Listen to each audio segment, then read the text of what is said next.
All right, welcome everyone, uh,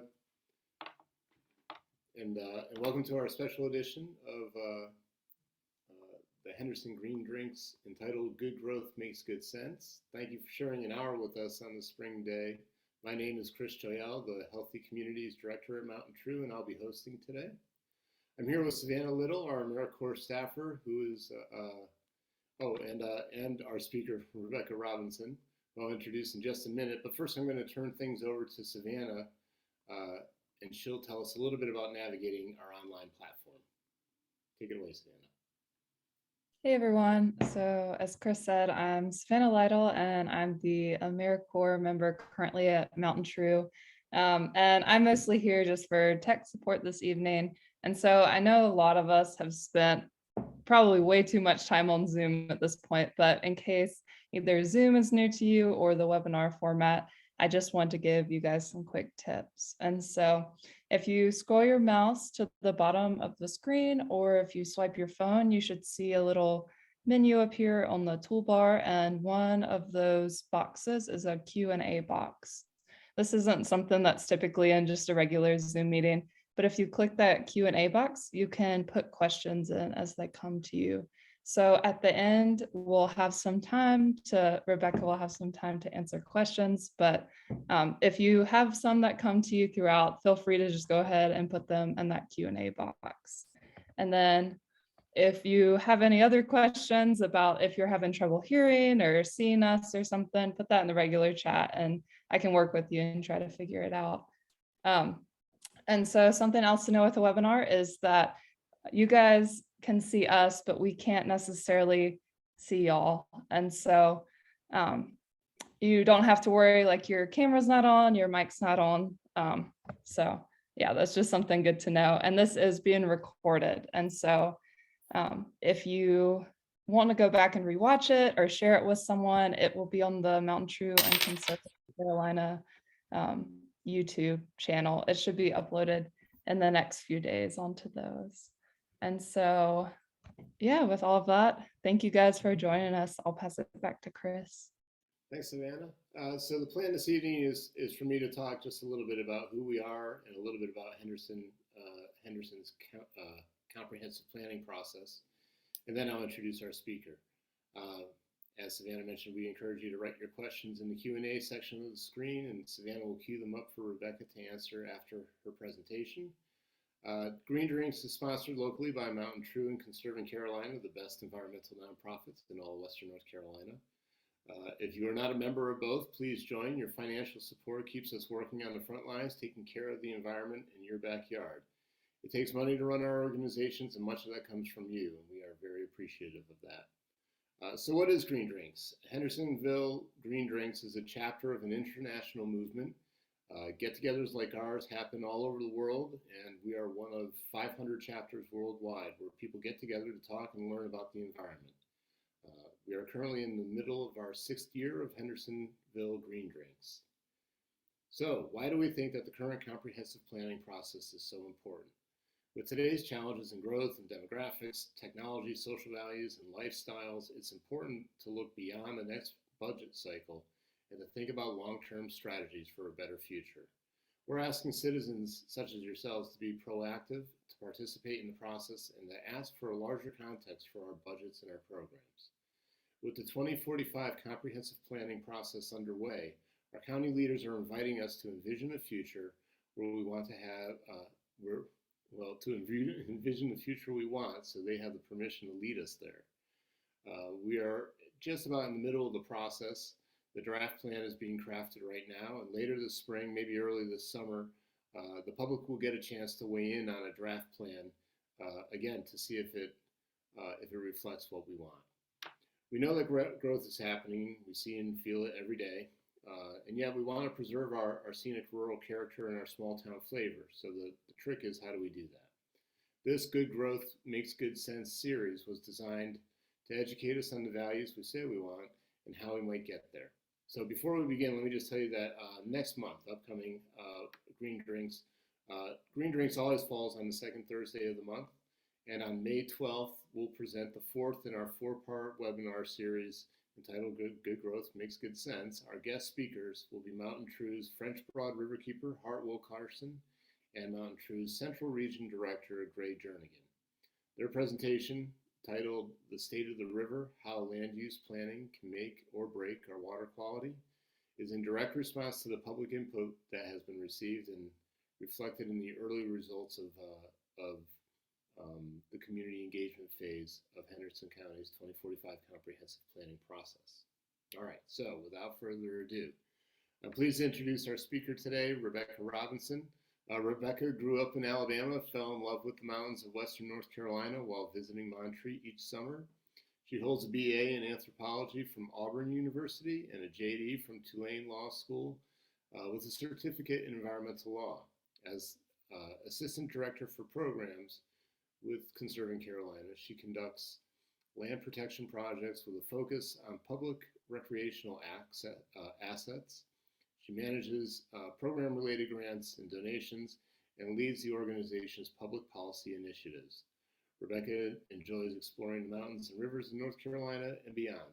So with that, let me turn things over to Rebekah, and thanks so much, Rebekah, for joining us today. Yeah, thank you for having me. Yes, again, I'm Rebekah. I'm the Assistant Director for Programs at Conserving Carolina. We are your local land trust. We're located our main office is in Hendersonville over off of Case Street in a nonprofit office park. Our mission is to protect, restore, and inspire appreciation of the natural world. And we've been doing that for about 30 years. This is the depiction of our service region in Transylvania, Henderson, and Polk counties, and portions of the surrounding counties is kind of depicted in that red outline. And then the orange areas on the map are conserved lands that we've played a role in protecting. We enhance the region by safeguarding water, protecting wildlife habitat, preserving scenic beauty, protecting farmland and supporting local agriculture, preserving cultural heritage and history, and creating public access to the outdoors. The ways that we do that is somewhat varied. We work with landowners using private permanent conservation agreements. We acquire land and interest in lands for nature preserves and parks and trails. We do large-scale restoration projects on wetlands and streams and floodplains. We control non-native invasive species, primarily plants and some insects. And we build and maintain greenways and trails and river accesses and climbing areas and other spots for outdoor rec. In addition to all that, we work to educate the public about nature and natural resources. If you're interested in any of the areas, outdoor recreation opportunities and areas that we worked on, you can find those on our website, conservingcarolina.org. There's a Get Outside page at the top that'll link you to all of those. But today we're going to talk about parks, recreation, and greenways specifically. And the reasons that we care about those are kind of fall into 5 main buckets, although they overlap some. And the first one is public health. We want to provide opportunities, inviting and free places for people to get outside and engage in physical activity. In North Carolina, 65% of adults are obese or overweight, and less than half get the minimum recommended amount of weekly physical activity. And increasing physical activity leads to reducing preventable and chronic disease, for example, diabetes, stroke, heart disease. Those account for almost 67% of deaths in our state. In addition to that, we want to connect people to nature. We know time spent outdoors, even if you're not moving around, is really important to our mental and physical health. For most of human history, we were connected to nature. And today, scientific studies are showing that time spent outdoors can reduce symptoms of depression, for example. that can manifest mentally and physically. Secondly, the environment. We want to improve and maintain good air quality. Protecting natural areas helps filter air pollutants. Creating greenways provides non-motorized transportation alternatives. 2/3 of transportation-related greenhouse gas emissions are from personal vehicles in the US. And that also links back to the health factor with increased risk of respiratory disease, particularly for kids and seniors. Water quality, same thing. Having vegetated natural corridors filters our water. Most of the city of Hendersonville drinking water comes from the Mills River. A lot of the Mills River flows through Pisgah National Forest, and that means we're keeping contaminants out at the start rather than having to go back and try to filter them out at the treatment plant, which is a lot more expensive. In addition, green corridors can slow stormwater and erosion, filter pollutants, as I mentioned, provide flood storage capacity, lots of benefits. And then open space provides corridors for wildlife to move, pollinator refuges. Who doesn't like butterflies and flowers? Next, we have the economic benefits. Outdoor recreation opportunities attract talent, which attracts employers. They attract visitors and keep them in a community longer, which supports small businesses, creates construction jobs, increases property values.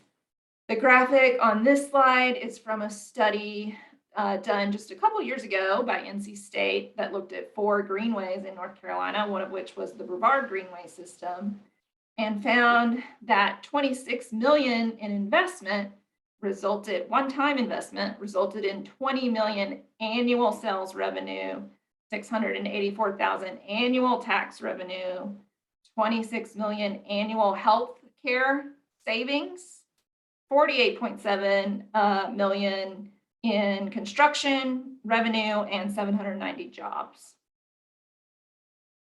About 70% of Americans say that walking and biking paths are important to them in choosing where they live or recreate. Most of the time, recreational surveys rank them as number 1 or number 2 above golf courses, ball fields, playgrounds, etc. And then locally, the Acoustic Economic Impact Study for the Acoustic Trail that was done back in 2012, so the numbers are getting a little bit older, but that found at the time that the construction of the Acoustic Trail would return about 1.2 million in terms of tourism revenue. And safety, number 4, the main benefit here to talk about is getting pedestrians and cyclists off the road and out of the way of motor vehicles. So I pulled this map from North Carolina DOT that is a depiction of about 11 years of pedestrian and bicycle collisions with motor vehicles on the roads. About 200 people every year, cyclists and pedestrians, are killed when they're struck by vehicles. And North Carolina actually ranks 42nd in fatalities per capita for pedestrians and 46th for cycling. So offering alternative commuting routes can help prevent those interactions and collisions in the first place. And then lastly, we want to talk about the benefit to community generally. This kind of absorbs the other 4 elements as well, but just linking places and people together to educational opportunities, jobs, healthcare, you name it, and to nature, as we talked about, creating a sense of place and a desirable community, and then providing affordable and safe places to get out and enjoy with your friends and family that are as inclusive for as many people as possible in as many ways as possible. So, as Chris mentioned, Henderson County is in the process of the next 20-year comprehensive plan. You can learn more about it at hendersoncounty2045.com. The last one was the 2020 comprehensive plan, and this one will go to 2045. They generally involve public input. They're required by state law. They almost always have an element for housing, an element for economic development, an element for transportation, recreation, agriculture, those kinds of things. So the 2020 plan had a recreation element, had about 10 pages of narrative, summary, and recommendations. This was the map produced in 2004 that went along with that section. You had Pisgah National Forest and DuPont and the Green River Game Lands. You had a portion of the Oklawaha Greenway that already existed, a portion of the Cane Creek Greenway in Fletcher, and some of the local parks, including Jackson Park, Fletcher Park, Patton Park, a couple more. But this was prior to Mills River Park, the park at Flat Rock. We've had small extensions to the two existing greenway systems, and it preceded Chimney Rock State Park and the Hickory Nut Gorge Trail system. So I'm going to throw in a little map of that big block of conservation and recreation up in the northeast corner of Henderson County and beyond. Chimney Rock State Park is depicted in yellow here, and then Conserving Carolina has been working for about 10 years on developing the Hickory Nut Gorge State Trail. That's a North Carolina state designated trail. About 30 miles are on the ground so far. If you're interested in where those are and how to get out there, you can find those on that Get Outside website that I mentioned earlier. So it's great that we have all of that recreation, including the new stuff that's happened since then. It's no coincidence that the big blocks of sort of more backcountry, wilderness, recreation areas are in more or less the four corners of the county. That's where the terrain is more challenging, so it wasn't developed. It's also not coincidentally the areas that have some of the most biodiversity and species richness. And that's because that different terrain, variations in geology, things like that have created these microclimates for different species and habitats to evolve over time. So we're glad those are there, but we still want to plan for more. And the reason that we want to plan for more parks, trails, and greenways is threefold, at least. One is population growth. From 1993 to 2020, our population in Henderson County grew by 39%. That's getting on close. It's not quite doubled, but not too far off. That's a lot in 17 years. 27 years. And then based on the past growth trends and some other data, we anticipate that will more or less continue, probably grow by another 39,000 in the next 25 years, which is in the mid 30s to 40 percentile range of growth. And beyond that, it's possible that climate-related migration might cause that to be an underestimation. We're seeing lots of migration within the country from, the West Coast, the Gulf Coast, where people are fleeing climate-related natural disasters. The second reason is tourism growth. In addition to being a beautiful place to move to and live, it's also a great place to visit. So our outdoor recreation assets are known nationally, and they set visitation records year after year. For example, DuPont has quadrupled in visitation in the last 10 years. They're up to about 1.3 million per year. Pisgah is the most visited national forest in the country, and the most visited access to Pisgah is just west of Henderson County in Pisgah Forest, but a whole lot of people get there coming through Henderson County on 280. And then a third example, the North Carolina State Park System set records system-wide last year, but the number 1 and 2 state parks with the largest increases were Chimney Rock State Park and Lake James. And then the third reason is that we want to connect people to nature where they live and where they work. It's great that we have those great big blocks of conservation, but they're, in recreation, but they're literally in the four corners of the county. And that's not where the population is for the most part. We want to make it easy for people to get outside and recreate and not have to drive half an hour or more. So a great example of this is the Ocklawaha Greenway that runs north-south roughly along Mud Creek through Hendersonville. It links 6 different city and county parks over the course of just a couple of miles. So there are lots of access points for people to get to those recreational amenities from home, from school, from work. And we want that to continue throughout the population centers in the county. The good news is we have some great frameworks. For example, we have a Greenways master plan in Henderson County that was adopted in 2019, and it established a couple different levels of priorities for Greenway connectivity in the county. The first one was what they called priority greenways, and there are 3 of those. The first one would be further extending the Ocklawaha Greenway north and south, north to the Buncombe County line and the river around Westfeld Park, and then south to both the village of Flat Rock and Blue Ridge Community College. The county's done some feasibility studies for those extensions, and they used to be on the county planning website, if you're interested in that. If they're not there anymore, I have them. If anybody wants to email me, I could share them. The second one is the Acoustic Trail. Okay.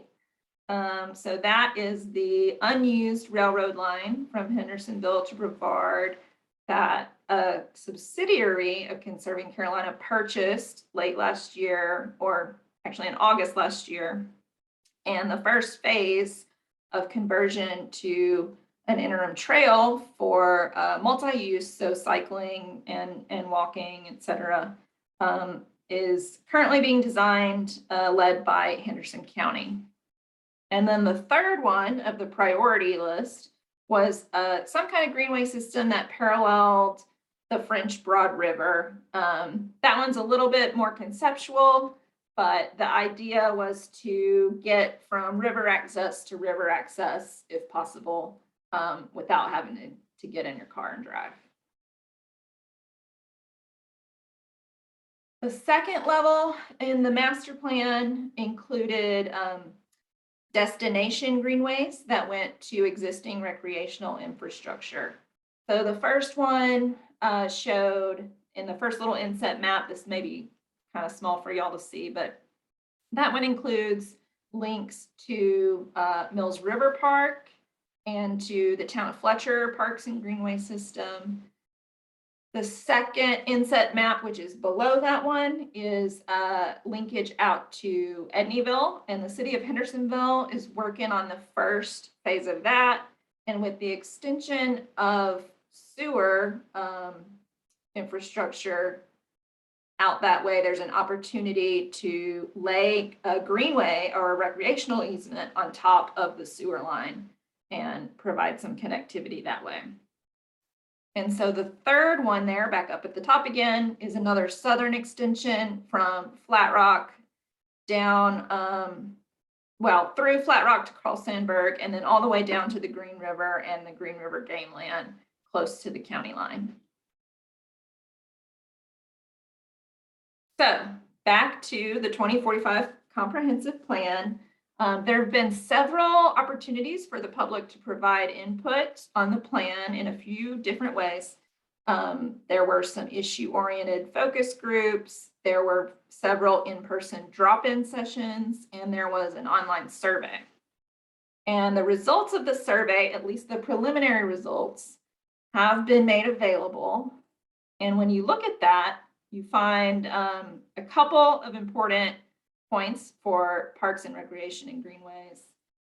First, one question was about which of the following development types do you feel are missing? And parks and recreation came in number 2 for that question. second highest priority. Another question asked about which factors that should be considered over the 25-year life of the plan. And there are 24 factors, and probably half of them relate to or dovetail or are compatible with Parks and Rec in some kind of way. So protecting open space, conserving unique natural areas, greenway connections,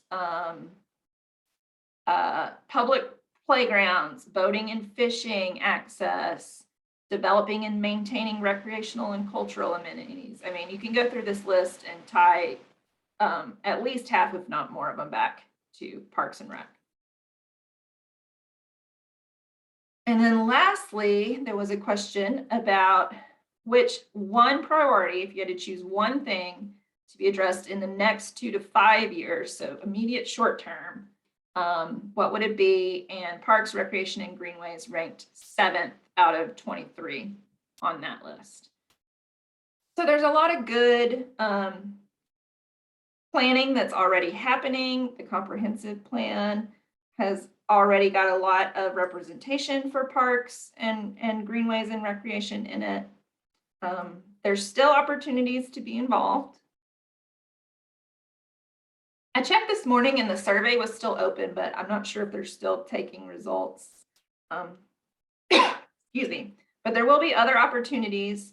They'll be releasing a draft version of the plan soon, and that will be open and available to the public to comment on in some way. And that is all I have, so I'm happy to take some questions.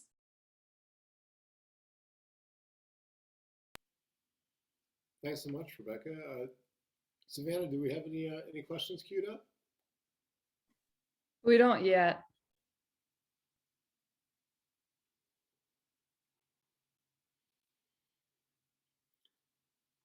Rebecca, I don't know if you know, Chris, if they're still planning to take survey results or if the February results were considered to kind of be the end of the survey process. I think they're still open to receiving input. So if you know, I don't know if the input would necessarily sway them in one direction or another, but I think that they've been hearing pretty consistently, as you showed in the survey results, that they've been hearing a pretty consistent call for preservation of agricultural and natural landscapes and connectivity to those areas. So it certainly wouldn't hurt if folks haven't taken part in that survey to weigh in now. But I believe I tested it out this morning and I felt a little guilty because I've already done it once, but then I wanted to try it again to see if it would work. So, oh well. Yeah, I would think that once the draft plan comes out, at that point, you know, the survey is in the rearview mirror, but then there's a whole nother window of opportunity to be able to weigh in and have, and I think a real good chance to speak specifically to the plan, because now you'll have the nuts and bolts of the plan in front of you, and that will probably be within about I'm going to say about a month or two. They've been sticking to their schedule pretty well throughout the process, so I anticipate that they'll continue to stay on track.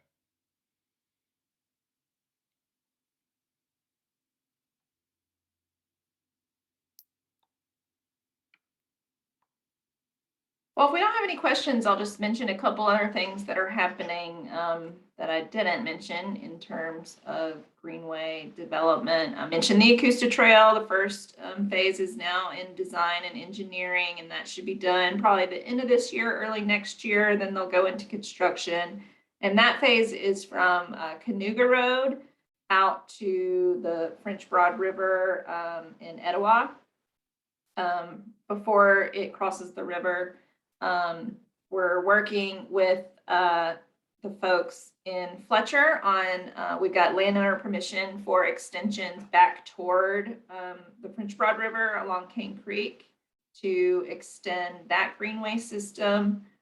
Pretty much from its current endpoint is at Fletcher Community Park, which is also called Billmore Community Park. And these extensions would get it back to 26, essentially. There are 4 different property owners, one of which is the town itself that will extend. And then in Mills River, there is the proposal that was to extend the Mills River Trail, or to extend from the Okawaha Trail back into Mills River to the park. That's going to be possible within DOT right away in 2 different DOT projects, road projects that they're working on. So that funding is there. Those projects have been delayed a few times, but they are on the horizon. So that one will be done by DOT and will be a green or a multi-use path paralleling 280 and then 191. So those are the top 3 sort of on the horizon as far as Greenway development goes. In addition, I mentioned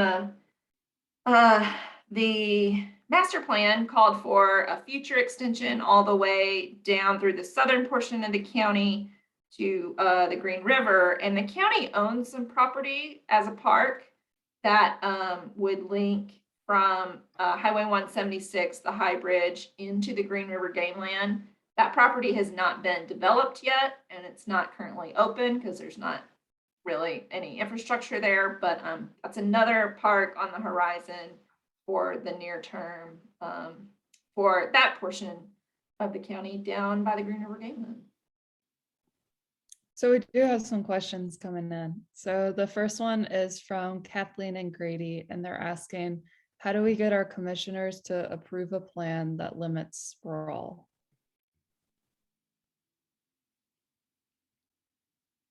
That's a great question, and I'm gonna ask Chris to answer it because I think that's perfect for him. Well, I think much of that depends on how the county decides where and when they want to expand sewer and water infrastructure. That really is the driver behind sprawl. And we know already that the county commissioners have already approved the funding for a sewer treatment plant out in Edneyville to be able to service the school out there and a couple other facilities. So just knowing that there's going to be a sewer treatment plant east of Hendersonville, and really extending that infrastructure through what is known as a transition area right now. In the previous comprehensive plan, the county drew a line basically right around the center of the county as a sewer service district, and that sewer service area really defined where the county would make their investments in that type of infrastructure. So it serves as a growth boundary in many ways. There's still opportunities to develop, obviously, outside of the sewer service area, and more often than not, that's developments that are going to either be on a septic system or on what they call a service pack, kind of a mini treatment plant to treat waste. But knowing that there's going to be this extension of the sewer line out to Edneyville, we have an opportunity to really define what will the growth look like between Hendersonville and Edneyville. That's a lot of apple orchards out there. A beautiful portion of the county that is currently pretty rural. And if we don't try and envision what that can look like, where we would want to be able to focus that growth, we're just going to get it everywhere. That tends to be the way. So if we want to avoid that type of sprawl, and we want to see concentrated development at what planners call nodes, basically points where we know that there are intersections and roads or commercial centers that people gravitate towards, that's where we want to focus that development. So I think really focusing on containing that sewer service area, and then thinking about the growth that's going to be happening between Edneyville and Hendersonville is going to be key to that. Yeah, I'll just add, in terms of the survey for the comprehensive plan, there were several questions about how the county should employ land use regulations that will feed into the plan. So that's if they're still taking survey responses, or that might be something you could participate in and feed into that discussion.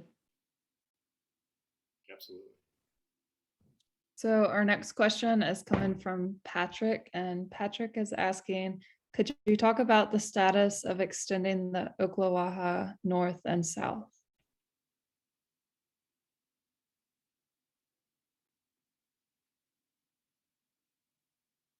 Yes, of course, there's a delivery truck and the dog's gonna start barking. So yes, so there are 2 feasibility studies that identified some potential corridors, both north and south. And feel free to email me, Rebekah, REBEKAH, @conservingcarolina.org if you want to see those, if they're not available online anymore. We, Conserving Carolina, are working with landowners who are voluntarily interested in helping to extend those corridors. We've got some good opportunities, particularly on the far northern end of the county, to come down from Westfeld Park toward town. That's probably the low-hanging fruit at this point.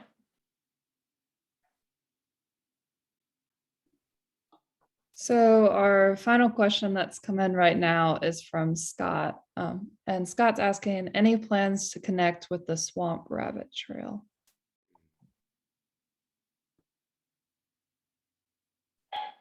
There's nothing really on paper right now. You know, we have the Blue Ridge Escarpment between us and the Swamp Rabbit Trail. So where the mountains really fall off down into the upstate.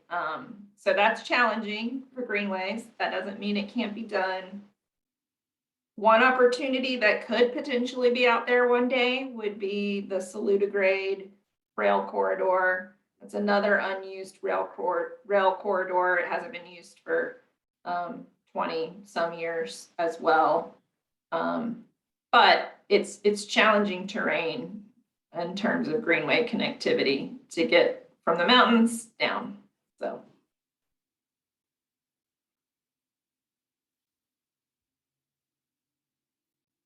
Well, if that's all the questions we have, I guess we can wrap up a little bit early and let folks get started on their dinner a little bit earlier. I'd like to thank Rebekah so much for sharing everything that you've given us today, and I really hope that it encourages folks to be able to take advantage of some of the great greenways that we already have in place, and really look forward to supporting the development of the Acoustic Trail and the expansion of the Ocklawaha. Thank you, Savannah, for helping us with the tech side of things, and thank you to all the participants who joined us today. Lastly, I'll just remind folks that again, May 12th we'll have Gray Jernigan and Hartwell Carson speaking on the state of the river. And until then, we just want to thank you for spending a little time with us today, and we look forward to seeing you again. Thank you all. Thank you. Thanks, everyone.